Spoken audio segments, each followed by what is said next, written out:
हम जानते हैं कि हम हमारे आसपास के अलग अलग ऑब्जेक्ट्स को लाइट के कारण देख सकते हैं। दिन के दौरान हम सब तरह की अलग अलग चीजें देख सकते हैं। हम सड़क देख सकते हैं, उन पर चलती गाड़ियां, पेड़, ये सभी चीजें हम सूरज से आने वाली लाइट के कारण देख सकते हैं। रात के दौरान हम सभी सेम चीजें देख सकते हैं, लेकिन सड़क पर चमकती लाइट्स के कारण।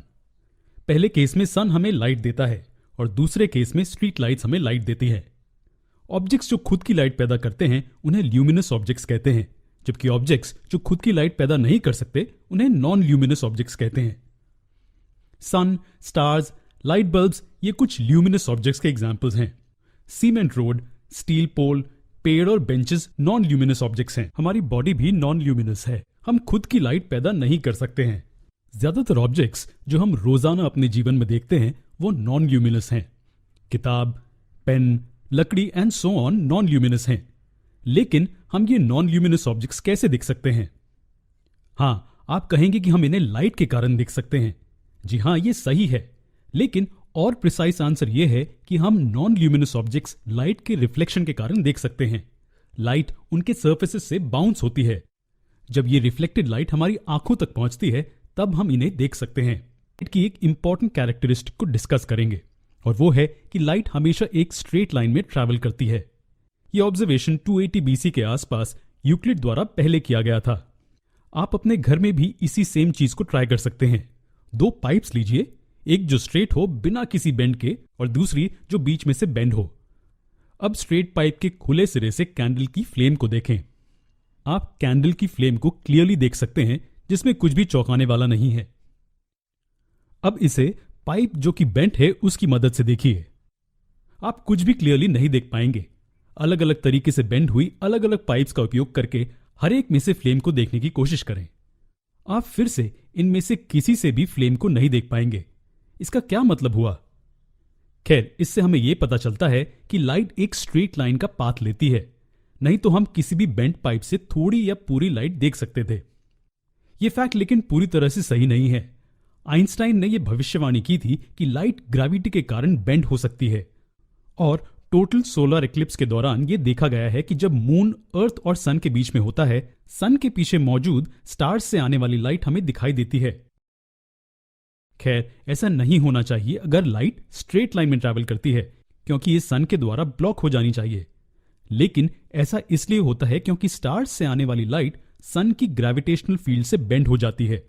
लाइट अर्थ की ग्रेविटेशनल फील्ड से भी बेंड होती है। हालांकि अर्थ की तुलना में 1000 गुना बड़े सन के चारों ओर अधिक विशाल ग्रेविटेशनल फील्ड है और इसलिए ये लाइट को ज्यादा डिग्री से बेंड करती है। अर्थ की ग्रेविटी लाइट को डिग्री के 1 मिलियन हिस्से से डिफ्लेक्ट करती है। ये बहुत ही छोटी है, इसलिए हमारे समझने के लिए हम यही समझेंगे कि लाइट स्ट्रेट लाइन में ट्रैवल करती है। चमकते हुए लाइट बल्ब को देखिए, ये सभी दिशाओं में लाइट एमिट कर रहा है। पिछले वीडियो में हमने देखा था कि लाइट को स्ट्रेट लाइन और एरो की मदद से रिप्रेजेंट किया जा सकता है। एरो हेड हमें बताता है कि लाइट किस डायरेक्शन में ट्रैवल कर रही है।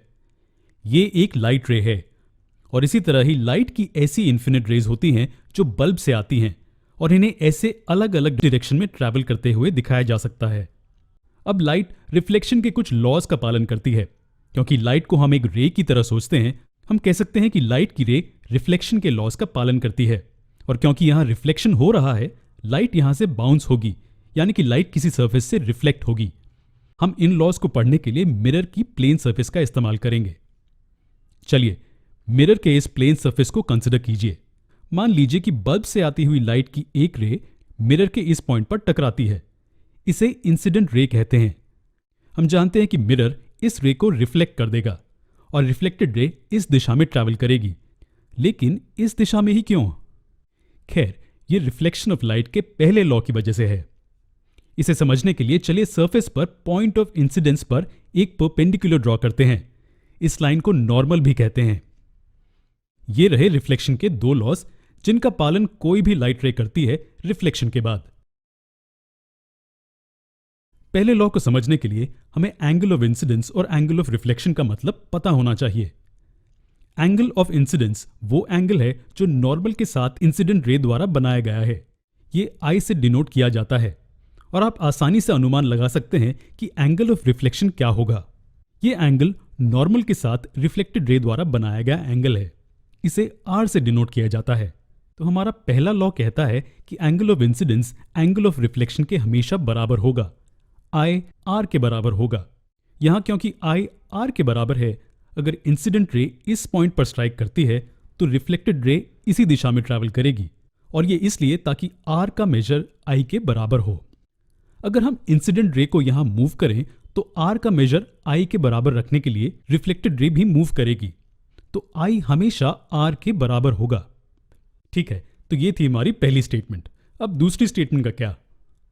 दूसरी वाली हमें बताती है कि इंसिडेंट रे, रिफ्लेक्टेड रे और नॉर्मल सभी सेम प्लेन में स्थित होते हैं। तो अगर हम ये सिनारियो पेपर पर ड्रॉ करते हैं तो हमें ये मिलेगा, इंसिडेंट रे, रिफ्लेक्टेड रे और नॉर्मल ये तीनों ही पेपर के प्लेन में ही स्थित होंगे। रेगुलर रिफ्लेक्शन में लाइट की पैरेलल रेज स्मूथ सरफेसेस पे जैसे कि एक प्लेन मिरर पर इंसिडेंट होती है। ये पैरेलल रेज मिरर्स के सरफेस से रिफ्लेक्ट होती है और रिफ्लेक्टेड रेज भी एक दूसरे से पैरेलल ट्रैवल करती है।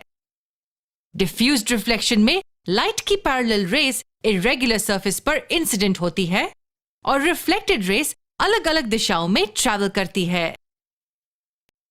आपको क्या लगता है कि व्हाइट मार्कर बोर्ड पर चमकदार लाइट का होना किसके कारण हो सकता है? जी हां, रेगुलर रिफ्लेक्शन के कारण। लाइट रेज के रेगुलर रिफ्लेक्शन से हमें ग्लेयर दिखता है। इस वीडियो में हमारा लक्ष्य है कि हम आपको वर्चुअल और रियल इमेजेस के बेसिक टर्म्स के बारे में समझाएं। चलिए, तो आपसे एक क्वेश्चन पूछते हैं, जो इमेज आप देख रहे हैं वो रियल इमेज है या फिर वर्चुअल है? ये एक वर्चुअल इमेज है, तो हम कह सकते हैं जो इमेज यहां बनी है वो वर्चुअल है, या दूसरे शब्दों में कहें तो वो रियल नहीं है। आप एक वर्चुअल इमेज को एक इमेज के रूप में सोच सकते हैं जो मिरर के पीछे कहीं पोजीशन में बनी है, लेकिन वास्तव में ये नहीं है। एक वर्चुअल इमेज तब बनती है जब मिरर से रिफ्लेक्शन के बाद लाइट रेज डाइवर्ज होते हैं। हर प्लेन मिरर एक वर्चुअल इमेज बनाता है। ये प्लेन मिरर से बने इमेजेस की पहली कैरेक्टरिस्टिक है। प्लेन मिरर से बने इमेजेस वर्चुअल होते हैं, ना कि रियल। तो एक रियल इमेज क्या है और वो कैसे बनती है? प्लेन मिरर रिफ्लेक्शन की तुलना में आपने क्या डिफरेंस नोटिस किया? पिछले केस में सभी रिफ्लेक्टेड रेज डाइवर्ज हो रही थी। जी, यहां सभी रिफ्लेक्टेड रेज रिफ्लेक्शन के बाद एक दूसरे को इस पॉइंट पर इंटरसेक्ट करती हैं, या हम कह सकते हैं कि ये इस पॉइंट पर कन्वर्ज हो रही है। हमें ये इमेज मिलती है, इसे रियल इमेज कहते हैं। एक बहुत जरूरी चीज जो आपको जाननी है वो ये है कि कॉन्केव मिरर से बनी रियल इमेजेस हमेशा इन्वर्टेड होती हैं।